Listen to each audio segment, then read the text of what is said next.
I've returned. Sori will come when she wants to. Well, we did. Oddly enough, you would probably assume that we got killed by DragonForce. We didn't. DragonForce didn't kill us, but Spectrum did. And may Allah destroy Spectrum. God Almighty. Right in the middle of our stream, ladies and gents. These are the things that happens to us, but inshallah, we shall return. Great, let's work. We've returned, so never you worry. We're gonna stack up a couple of you beautiful people, and then we're gonna be ready to work. You want a drink? I want to work. Okay, so can you plug that one in over there? Welcome back. He says, yes, Mr. Perkinos, welcome back. Mr. Anderson, welcome back. We've missed you. Yeah, we fixed it. The good part, Franco, we're in good shape. The good news is that we haven't, the DragonForce is not the ones who shut us down. DragonForce is not the cause. Once again, Spectrum's internet so-called has service proved that they're a racist place. As soon as they came here to fix stuff, took one look at Vin. Listen, guys. That guy at Spectrum was really testing my pacifistic leanings, man. Holy shit. I probably would have enjoyed that conversation more if I didn't want the internet so badly. I was gonna destroy that guy. I told him, like, get the fuck out of my house, man. Get out. I was like, hey, you said what? Because I was in the shower. I'm like, you said what to him? And your brother was here, and he's much, Yeah, he's soft. He's soft. Shout out to the homie. Okay. I love you, Judy. You soft as hell, bro. Who is this? I don't know. But... That's the big homie. Look, it says Australia. What do you want, big homie Dan? Thanks, Bricktown. I'm pretty sure Culpy's the one that got this for me. Oh, I'm echoing again. Okay, thank you. I'm glad I have a friend. Oh God. I'm glad I have a friend. Thank you. Now I got to figure out why I'm echoing. So let's do that. That shouldn't be a problem. Look, a cobalt drink. Okay, so Very flavored. It's all right. Through the fire and you can have some of this. It's cold. Just came from the fridge. No, I'm good. I would like to share it with you. I don't want any. Fine. Okay. Do you remember where we were? I have to pull my information back up because the computer was dead at the time. You know where that thing was? It was on the shelf in the bathroom. Hello. I'm trying to listen to myself because he's saying there's a it's kind of echoey. It's on figure 8 again.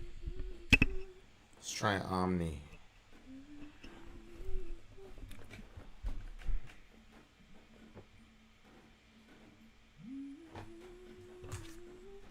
All right, talk to the people. I'm pulling up my lyrics. All right, guys. Yes. So we're going back to seriously. Every time I left reviewing. this room, I was searching for the base for the charger because Vin has my thing, and so I needed the base so I could charge my computer. And my computer died. It was really bugging me because I like having the lyrics right there when I'm done the song.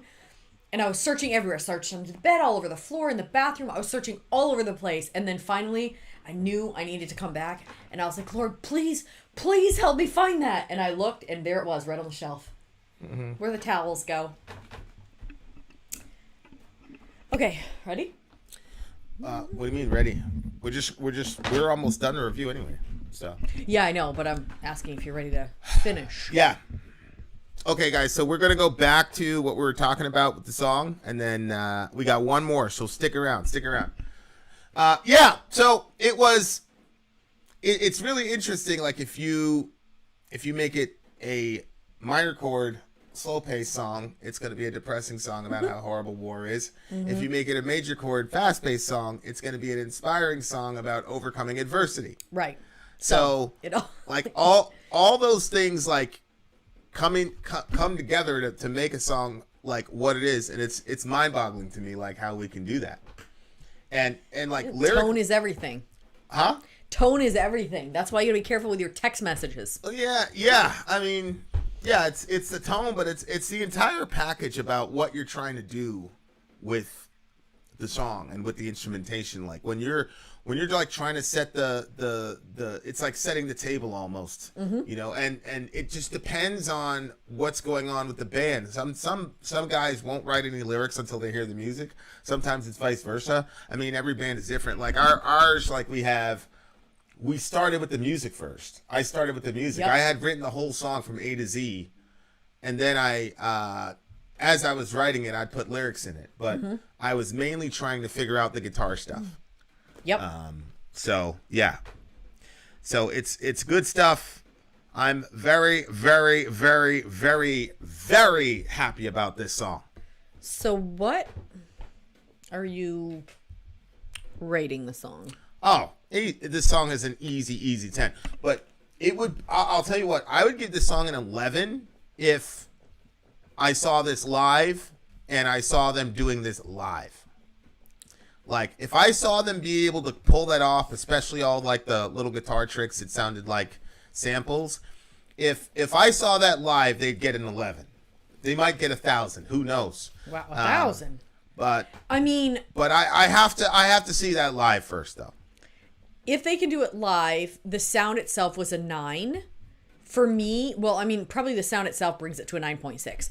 But for me personally, it's like a 7.2.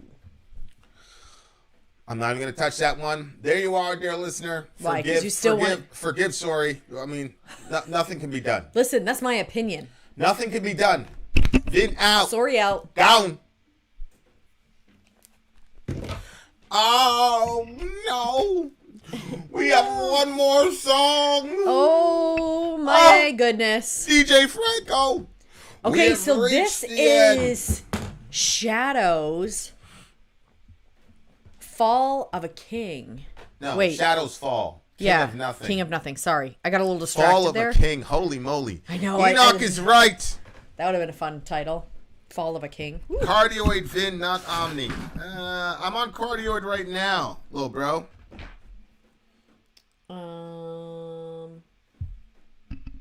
Yeah, I'm on cardio. Yeah, cardioid. Whatever you call that. You unplugged something before and it fixed it, but it's still fucked. But it's still fucked. Seriously, that is my favorite word. It's just so I know. versatile, and it's such a funny word when people say it. I used to be so stressed out if somebody said the F word. I was actually thinking about that the other night. You were asleep and I was awake thinking, and I was thinking about how, like, now I know that you have zero problem with cursing. Now you know that what? Now I know you have zero problem with cursing, but I didn't know that before when we were friends. And if anybody cursed around me, it was very troublesome to me. And the F word would just stay in my head. So if somebody said it once, then all through the rest of the day, I'd be hearing F, F, F, F, F. It was like just this. When you were a kid? No. And so I told you that, like, I don't like hearing cursing. Like, it's very troublesome to me. And you were, like, so sympathetic about it. And do you remember this? Not at all. I don't remember this at all. Yeah, you were very nice about it. So I had no clue that you were a pirate.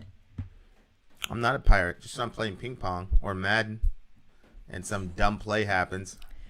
So anyway, I just thought it was cute that you were nice to me about that. We have one more song, ladies and gents. You know what's funny? There was somebody in your life that used to curse a lot too, and they're no longer like in your life in that. Bless way. God. But anyway, that person, I told them, please stop cursing when you talk to me. It's very troublesome. And they actually said, okay, I can see that. Aren't you surprised? Yeah, I'm surprised that she would. Yeah, she would do that. But then when she was really mad at me, she just cursed it. Where is his? Where the guys? Scroll over. Where'd it go? It's mostly green right there. Boop. That's the last Franco, one. Shadows Fall, King of Nothing. We've reached. He doesn't have a thingamajiggy. No, he didn't send a link. I guess. Okay, so talk to the people. Just do the lyric video there, and yep, I'm pulling it right up. Give the right people now. What they want. What they want. All right. Banana, shoot, that's the wrong banana, stream because banana. we had that issue. So I'm coming back. Oh, King Mike, of I'm No- sorry I wasn't a Metallica- fan of the last one. Metallica you has know. a song called King Nothing. It's very interesting. But But so- this is King of Nothing. Vin always does this thing where he's like, he'll tell you what he honestly thinks about something. Like, you know, he never thinks anything. No, you do. There's some things that you're like, I don't like that article of clothing. But then that's so that way when he tells me I really like it, it's you can believe him because you're like, well, I mean, he does tell the truth when he thinks it sucks. And so, you know, that's how it is with these reactions. If I'm not really a fan, I'm going to have to tell you. So then you know it's legit when I say I like it. I think people know that by now. I think people know by now. We don't do the We're don't not. do the fake reaction thing. We can't. But if the song is really, really, really bad, we just won't release it because I'm Yeah. not But gonna- I could tell that DragonForce song was good. It was definitely, you know, they did a really good job, instrumentation, all that. Like, but, and I just. Yeah. What's up, Michael Volkslager? Volkslager. Sorry if I'm Hello. mispronouncing your name. All right, guys. I'm uncomfortable around a lot of cursing. I feel like cursing shows minimal vocabulary. That's exactly what I used to say. That's Yeah. literally what I used to say. I curse more than you, though. I think I probably have a bigger vocabulary than you. I You think. do. But I So. don't think that's typical, honey. What? To have a big vocabulary and be a person that a lot of times the people. Well, you know I what? just saw this report that came out. It says people who curse are like the smartest people in the world. What? That's what it said. Okay, well, What are you doing? We got one more song left. What are you doing? it feels very good. Feel it. No. I'll put that Just on feel me, it bro. here. See how that feels? It's soft. All right, hold on. I'm actually getting some help from Amy Lee. Yeah. Amy Lee, we got to jump on one of our world famous calls and Yeah. Get this shit figured out. help me with this situation because you know I'm not going to get help from this one on it. That's so mean to say See, after Sean, I've been Sean partnering has so it. well this Sean week. has it. I saw it too, Vincent. All right, we got one more song, guys, and then we have reached the end. We've reached the end, my friends. It would be about time. Yeah, I don't know, Amy. I think I'm probably legit gonna try. Tomorrow's the 4th of July, so maybe Monday, inshallah. I'm not sure. I don't know. All right, guys, hold on. We're returning. Just give me a moment. Let me find this scene. Michael Skeen, I totally agree. Absolutely. What? Sometimes an F-bomb is necessary. Vin, I'm sorry. if you would like to get your song reviewed, dear listener, there's the Filthy Capitalist option. As Sori says, 125 gets you straight to the head of the line. You don't have to be a part of the alliance. You don't have to be part of the group. Wait a minute. And the biggest thing is you don't have to wait. You hop, skip, and jump right in front of everybody. 125 gets you there. You do that 3 times and then get mashed down to the $75 rate for perpetuity. Yes! Also, there is a band review option. So if you've got a band and you're trying to get your band some exposure, hit me up at VinandSori@gmail.com and I'll show you the details about how to pull You that can off. also jump on Patreon, and there is a option on the tiers to be able to get your band reviewed. Obviously, we can't lie to you, so we can't guarantee, Can't a guarantee positive you a review. positive review. Get what you get. It's just rubbish. Rubbish. Rubbish. That's British for garbage. My favorite is the community option. $1 at the gate gets you in a Patreon. You get to join an alliance. The alliance joins their points together, and that helps determine what songs that we do. The alliances hang out on Discord. Message me on Patreon to get the link. And they do all kinds of other cool things. They do Minecraft, Dungeons and Dragons. Yeah. It's really a community within the community. Anybody can go in the village. Facebook.com/VinandSori. There's 160,000+ people on the channel. What's cool about the Discord is that it offers a real opportunity for community connection, friendship, that type of thing. And it's on Discord, so if you're not a Facebook person, it's for you. You start off at $1. Right. Plus you get exclusives. Sori and I are working on a song.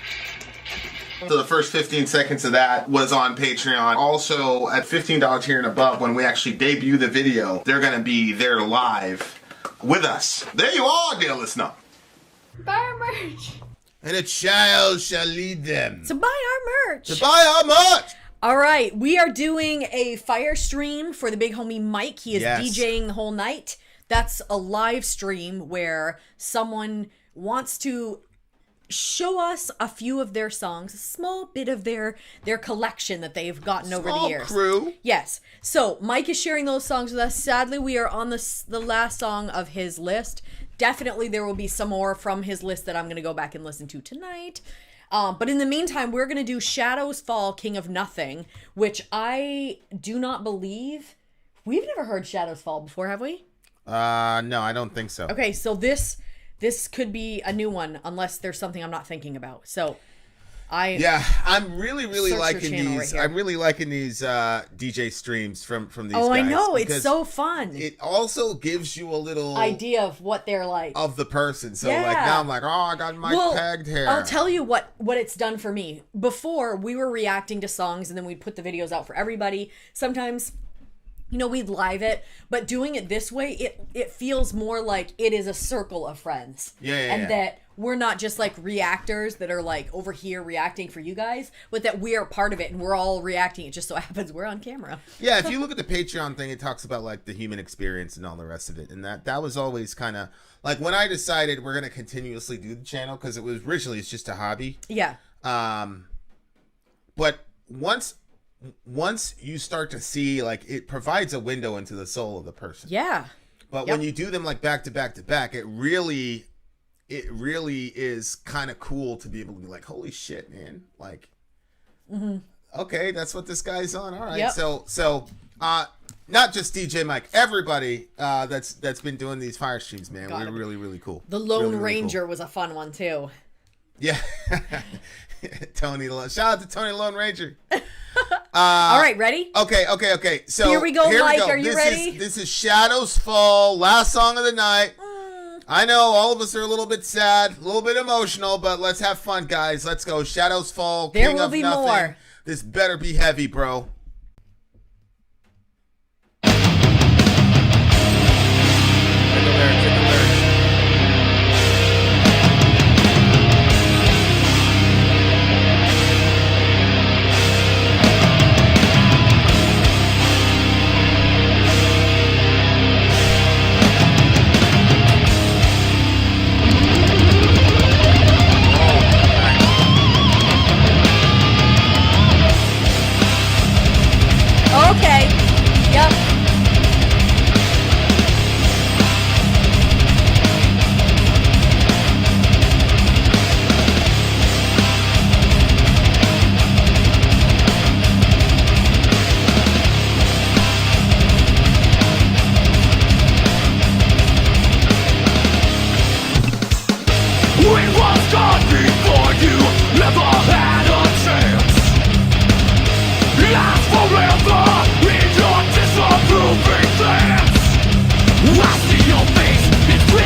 on. Quit your crying. Shout out to Peter Steele. Yeah. What? Why? We love Peter Steele over here. Why shout out to Peter Steele? Steve Bucker. He's like, do you hate Peter Steele? Do you have a little bad complex? Do you hate Peter Steele? Like, what are you talking about? Peter Steele's like one of our favorite people in the thing. Like, he must have just seen the Forgive Her. But maybe. Forgive Her. That's for the OG villagers. I know. Somebody said it in Tina the Banks stream. in the house. Tina. Oh. Nah, man, we salute the king over here. Mm-hmm.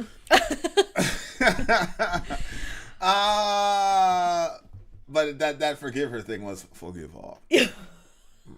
Forgive all. Forgive all. Forgive all. The eyes. I like the lifting. Yeah, I like the eyes. Oh, we got Kel in the house. All stretched out. Okay. We got Kel in the house. We got, well, of course, Pete goes. I know. He's Webb gonna... goes, Peter Steele is dead. Your favorite person is dead, Finn. What about the living? Well, Peter Steele was a Christian. Didn't you hear him in that song, Ben? He said, I'm a Christian.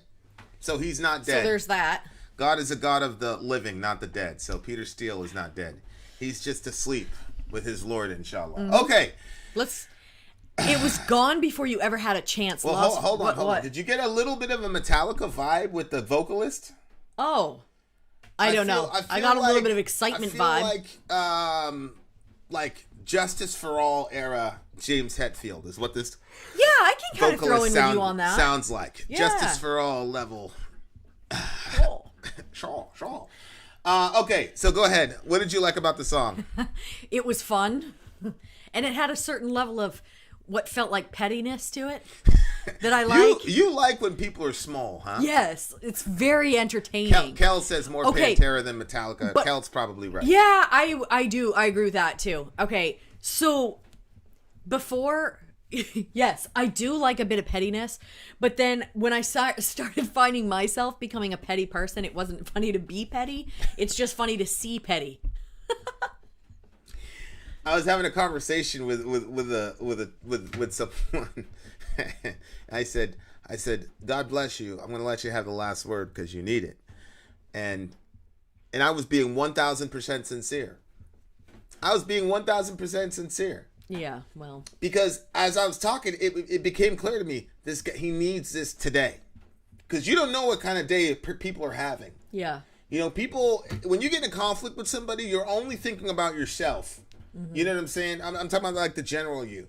You only think about yourself, but you're not thinking about, okay, well, what about the other person? Why choose this random day to bring this up? Obviously, something's going on that, whatever. Mm-hmm. And so, if you, and it only happens like once a year with me, but if you like have the ability to see past what the person is saying and try to think about what's happening with them, then you adjust accordingly. But, you know me, a lot of times I just like to... Yeah, but if you're going to... I guess with that thought process, I hear what you're saying, except why say, I'm going to give you the last word, you need it? Because I do think it's important for people to understand, hey, wait a second here, what's going on with me? Because when you're considering what's going on in another person's mind, you're doing that, but the chances are that person isn't doing that. Absolutely. So you want to leave them with something that makes them say... Yeah, why do I have to at this point? And why? I'm not sure if that is going to work the way you think it's going to work. Well, look, it's not my job like to get the other person to not be petty. It's my job to not be petty. Right. Exactly. So it's not my job. Like it's not my job to make the person do the right thing, but it's my job to at least encourage people in that direction. Right. And just because somebody doesn't like you doesn't mean that you get to, you shouldn't do that to people, especially when they're in a situation they can't come back from, and this person is a situation that he can't come back from, and he has to see the whatever. So it's not like being the bigger person is not about like necessarily being a nicer person as much as it is. That's true. Do you want to get caught in that cycle of bullshit? Well, yeah, you're right. I think the bigger person considers themselves and the other person. Yeah. That's it. Yeah, that's it. Yeah. Instead of just thinking about how they feel about it. Yeah. So it's like, You know, and when you do that and you find the mutual humanity, then you're not angry. Like that person, I'm sure, was thinking about me for the rest of the day. Oh, I'm sure. I forgot they existed. So you have to, you know, that's my strategy. But here, like, this is like that shadow self. This is a shadow self where you have that kind of, you have that kind of energy where you're like, you're not going to be the bigger person. You're about to, you know, and I get it. I mean, there's times I'm like, I wasn't the bigger person initially in the conversation. And then God started saying, hey man, why do you think this is happening right now? Blah, blah, blah. Now, I don't know what happened specifically that day. I just knew something happened with him. And I needed to stop talking to him because it wasn't good for him and it was not going to be good for, you know, homegirl. So that's the other thing. You also have to think about what the effect it's going to have on other people as well. Yep. So it was gone before you ever had a chance, lost forever in your disapproving glance. I see your face, it's twisted with shock, falling from grace. You deserve what you got. The ice surrounds you now, you can pretend all you want. I've seen the pain and all the evil you brought. Quit your fucking crying and swallow your pills. You're not the only one with the urge to kill. Grab the dusty bottle, let the liquor spill. Devoid of life, death is your final thrill. Bloodshot eyes, you see, this is really interesting. So this is talking about the other side of addiction, right? Because we talked about the Leafy song was talking about alcohol. This is one of the reasons I love when one person can do like 5 or 6 songs, because even on a subconscious level, you get a sort of thematic understanding. Absolutely. And, you know, to Kellendras's point, like, yeah, he had a good variation of bands and songs, but at the same time, there is a little bit of a running theme here. Yeah. So previous to that, we saw the alcoholism, we saw the from the side of the alcoholic who wants to disappear and all the rest of it. And we saw that person is in a hell of a lot of pain. Yeah. But now the alcohol is creating the new pain. So the alcohol initially was there to deal with the previous pain, and then it did to a degree. But then it didn't. But then it created a new set of problems that the alcohol then had to fix. Now in this song, this is the other side of addiction where you're ruining everybody's life around you and people are legit angry at you. And so it... You know, I talked about earlier, I said, yeah, you know, you're alcoholic, blah, blah, blah. There's no judgments. We don't have any, you know, I don't have any judgments for you. So like that's the issue. It's like, okay, we don't have any judgments for you. But on the other side of that is this situation where it's like, well, yeah, it's easy for you to say because you don't have somebody that's pilling and drinking and wreaking absolute havoc in your life. So it's easy for you to look at a camera and say, hey, we're not judging you.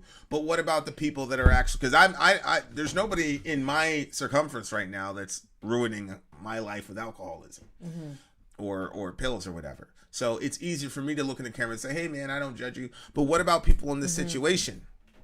And so like, this is one of the things that we have to reconcile as human beings. It's like, we look at our own pain as like the primary pain. Yeah. You know, like my buddy, my famous Catholic friend,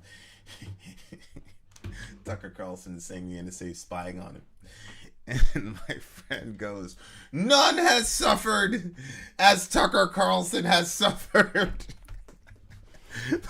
So it's like that's, but that we're like that though. It's like none has suffered like I have suffered. And so, a lot of times when you're in pain, people use their pain as justification for anything and everything. And people you just have to understand that you ended up addicted 98% probably because of some painful, horrible situation. We understand. Nobody wakes up and goes, I'm going to fuck up my life today. We understand that. But conversely, though, you are fucking people's lives up. Yeah. You are. Yeah. And the people around you are paying a heavy fucking price, man. And you know, it's the reason I'm much more inclined to look in a camera and say, hey, I don't have any judgments for you. It's not because like I minimize alcoholism or anything like that. I grew up with people that had struggled with bouts of alcohol and we paid the price for it. You know, it's one of the reasons we moved around so much. It was so normal to me that I didn't even know that there was a thing called alcoholism. I just thought that was just, I was like, holy shit, he's probably an alcoholic, you know?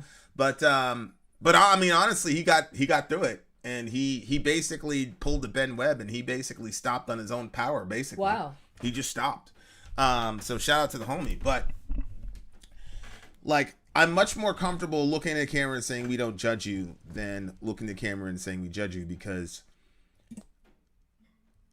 I know there's so many. They're factors. getting enough judgment. Right, correct. They're getting enough judgment. There's so many factors, and you have to take responsibility for the fact that for whatever reason people take what you say, right, with some level of weight to it. And so I don't want to lazily ever say something about it. Like one person, I'm not going to mention the person's name, and we're cool now, and I'm glad that she was patient with me. Well, one person was like, yo, I hate Vin, I'll never talk to him again, blah, blah, blah. And you know me, I was like, whatever. But she said something about, you made the, statement, abortion's always murder or something like that. And she had been assaulted.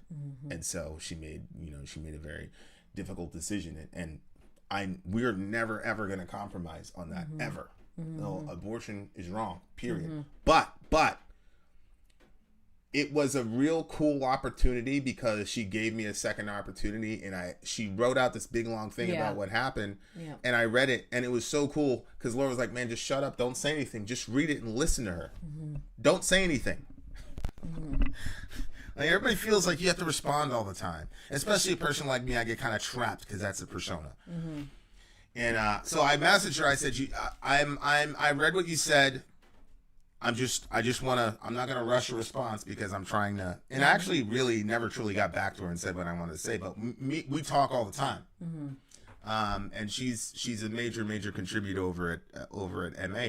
And like, so the way that you talk to people, like you can engage something and still hold to your principles without saying it in the most judgmental way possible that leaves no room for redemption for a person or puts them in a situation where they're hearing all these horrible things about themselves and there's no way of coming back from it. And so that was a really, really important lesson. And since then I've been very, very circumspect about how I describe that action. Yeah. And it's specifically because of her. So I'm more inclined to say general things that are positive in the camera than negative because, I don't want to. It's to a wide audience. But at the same time, if you have to feel the pain here in this song, right? I've seen the pain and all the evil you brought. Quit your fucking crying and swallow all your pills. You're not the only one with the urge to kill. Grab the dusty bottle, let the liquor spill. Devoid of life, death is your final thrill. Bloodshot eyes can see right through the selfish lies. Search forever for a fix that keeps you high. So, like, this guy sounds like an absolute judgmental bastard here, right? Like, he's just straight judging this guy, judging him. But holy shit, but it's coming from a place of pain, I think. This person has gone through it with this other person, and so it's hard. And then I think sometimes it can kind of put you in this place where you're like, where he said you're not the only one with the urge to kill, like. I think he's communicating, look, everybody's going through something, so you can't always be the one on the table all the time. Like, you have to pick up and care for other people as well. And so I think when you're with someone in a relationship, or if it's someone in your family or a friend, and that person is constantly the one that everybody's helping, they're always the one that has a problem, every day is bad, everything is negative, and there are two ways of looking at lots of situations. I agree with that. And it really depends on how you're going to look at it that is going to dictate to you the outcome of your day. So, the only random example I can think of is probably not one that pertains to anybody on the channel, but it's what's in my head. So when I never liked rainy days when I was a kid. They always made me feel really depressed. And so every time I would always quote, April showers bring May flowers, whenever it was raining. And I would try to enjoy the rain for what it was and think of when I possibly would grow up and meet the perfect man and kiss in the rain with him. And so I would think about all these things about the rain that would help me to feel happy about the rain. And I would think, if the rain doesn't come today, then those flowers, I love the flowers, I love the greenery, and so all that grass needs the water, and so I would try to think about the positive things about it, and then it would change my view about it, and I'd be like, I'm okay. And lots of other people around me were like, I friggin' hate the rain, it's so depressing, especially springtime in Maine, there's so much rain. And it's not pretty out yet, so it can be kind of a depressing environment, especially if you already struggle with depression. So, yeah, I just would create there are positives if you choose to look for them. But if you just want to see the negative is extremely easy to see. Sometimes you got to dig a little bit to find the positivity or but if you're always seeing the negative, you're always going to bring the negative, and you're always going to be that energy that keeps, pulling people down and pulling yourself down. So you have to pick yourself up in a sense and start, speaking positively to yourself. Part of, I think, a lot of our problem is that we have such negative self-talk that it drives people to things. So if you're saying all these negative things about yourself, you never measure up, you're this, you're that, you're everything else, then, you can see how someone could get into something addictive because you're looking for an escape from your own voice. 100%. So 100%. Yeah, and this is, I'm dealing with it right now with a lot of I'm part of this group of, Christians who are trying to get a hearing about, racial issues and all the rest of it.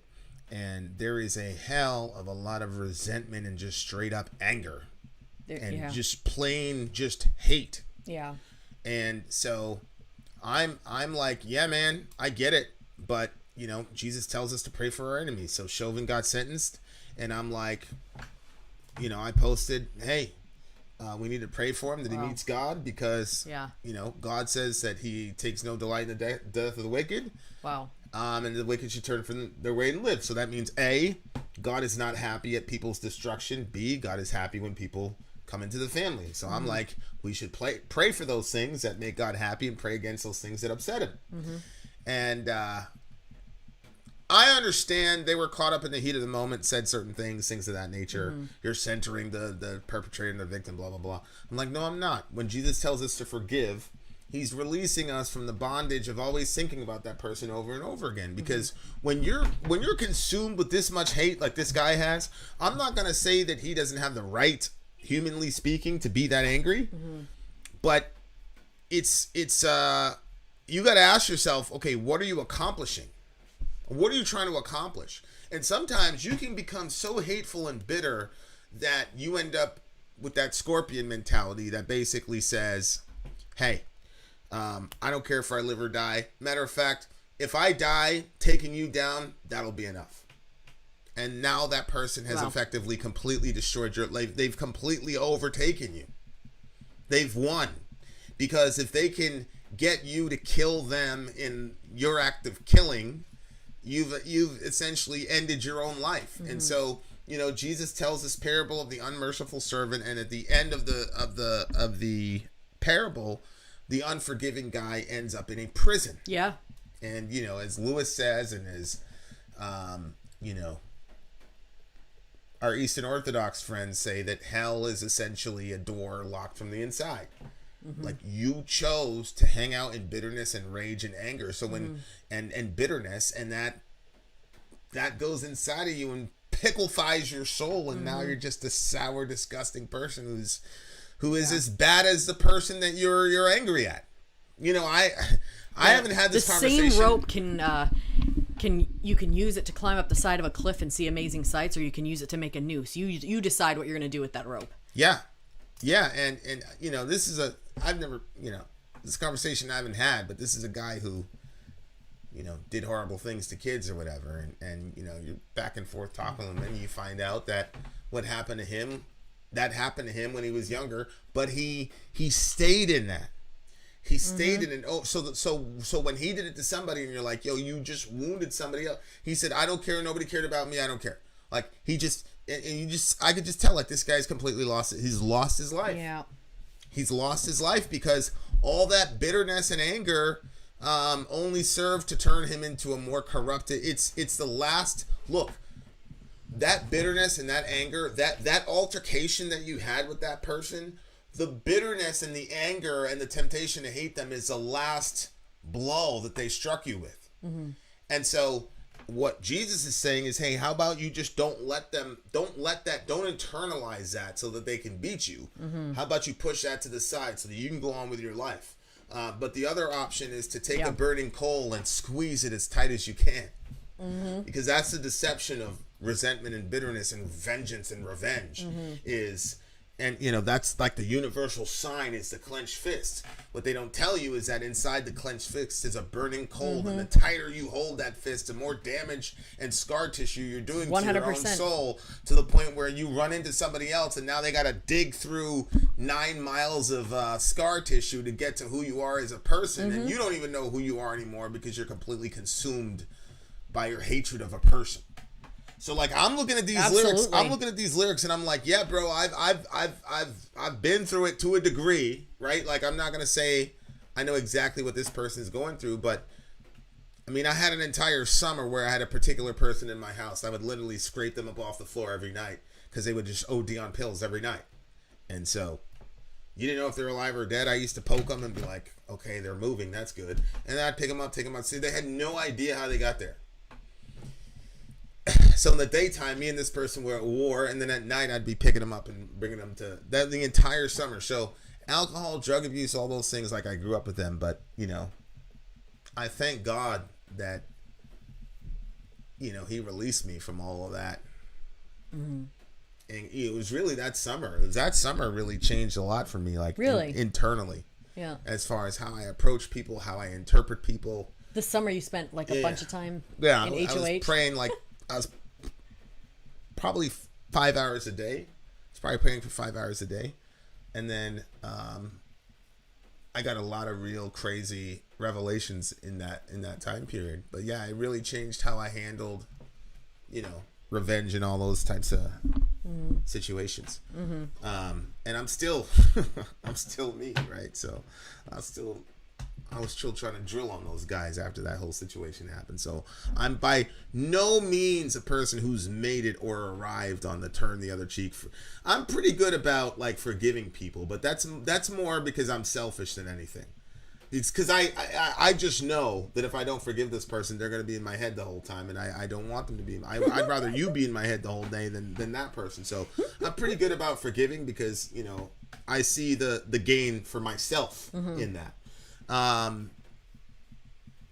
But as far as like random situations that I'm not prepared for, I'm obviously not very good at being Jesus in those situations. Still have some growing. Yeah. Yeah. I like got to this point, like with this bitterness level with somebody, and you'd always be like, well, you know, they have mental issues. I'm like so friggin' frustrated with you saying they have mental issues. Although, I mean, they do, so. You know what I mean? Like, but when I was super angry, every time you said that, I just want to blow a gasket. It was like, oh Why? My gosh. Why? Because it's like, yeah, but you know, conveniently they can accomplish the things they want to accomplish when it's really in their heart to do so. And so it's like, all right, well, the mental issue didn't stop that person there, and didn't stop them there either, or over